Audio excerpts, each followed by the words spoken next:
Bonjour à tous, aujourd'hui nous allons nous poser cette question. Mais qui est donc Janusz Korczak?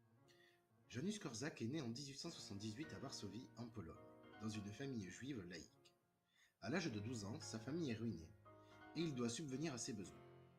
Comme il a reçu une bonne éducation, il devient précepteur, c'est-à-dire un enseignant particulier. À 20 ans, après la mort de son père, il débute des études de médecine. Pendant ses études, il écrit un roman intitulé Confession d'un papillon, où il raconte en détail sa vie d'adolescent confronté à la folie de son père. Il devient également journaliste. Janusz Korczak est affecté par la misère des enfants les plus pauvres et il leur consacre son premier livre, intitulé Les enfants de la rue. En 1905, tout juste diplômé de médecine, il est mobilisé comme médecin militaire dans l'armée russe. À son retour de la guerre, il travaille dans un hôpital pour enfants pauvres de Varsovie et ouvre un cabinet privé. Janusz Korczak est très demandé et sollicité du fait de son dévouement pour les autres et parce qu'il vient de publier un livre qui est un véritable traité de pédagogie, Comment aimer un enfant.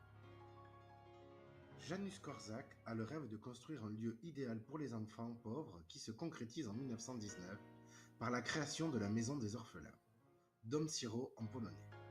Il s'agissait de l'un des plus beaux orphelinats d'Europe avec un projet novateur centré sur le respect envers les enfants et envers leurs droits.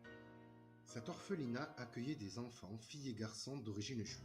À l'époque, il n'était pas possible d'élever ensemble des enfants de religions et de cultures différentes. En 1919, il devient directeur d'un second orphelinat de culture catholique. Cette période est très heureuse pour Janusz qui met en place ses idées pédagogiques basées sur le respect de l'enfant, l'idée que l'enfant doit être acteur de sa vie. Dans ces deux orphelinats, il y a un parlement des enfants, un tribunal d'arbitrage et des journaux.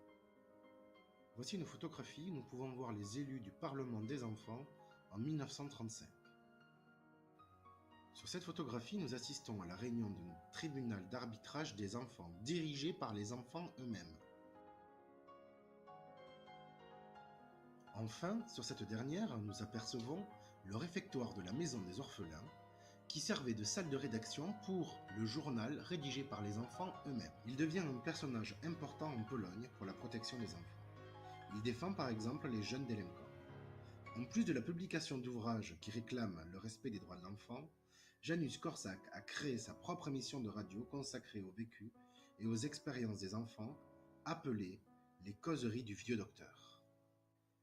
En raison de la montée de l'antisémitisme, c'est-à-dire de la haine contre les juifs, dans son pays, on retire toutes ses responsabilités à Janusz Korczak, à la radio ou encore au tribunal.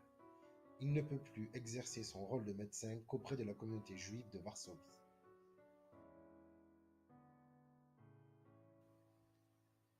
Alors que les nazis ont envahi la Pologne en 1939, ils commencent à enfermer les juifs dans des ghettos, des sortes de quartiers fermés dont ils ne peuvent sortir. En 1940, Janusz Korczak est forcé de déplacer la maison des orphelins dans le ghetto de Varsovie. Les conditions de vie dans le ghetto de Varsovie sont très difficiles. Beaucoup de personnes meurent de faim, de maladies, de manque de soins. Le dernier combat de Janusz Korczak va consister à mendier et à demander de l'argent pour nourrir les enfants qui arrivent toujours plus nombreux dans son orphelinat.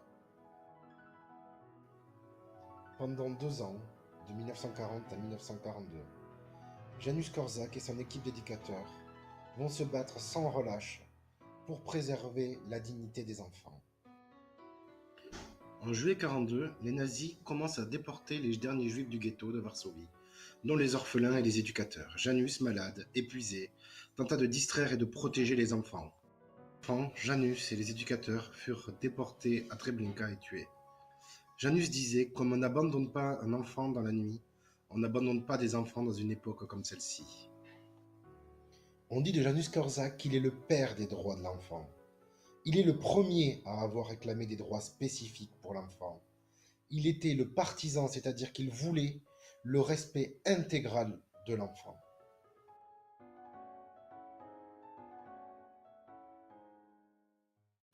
created using Powtoon.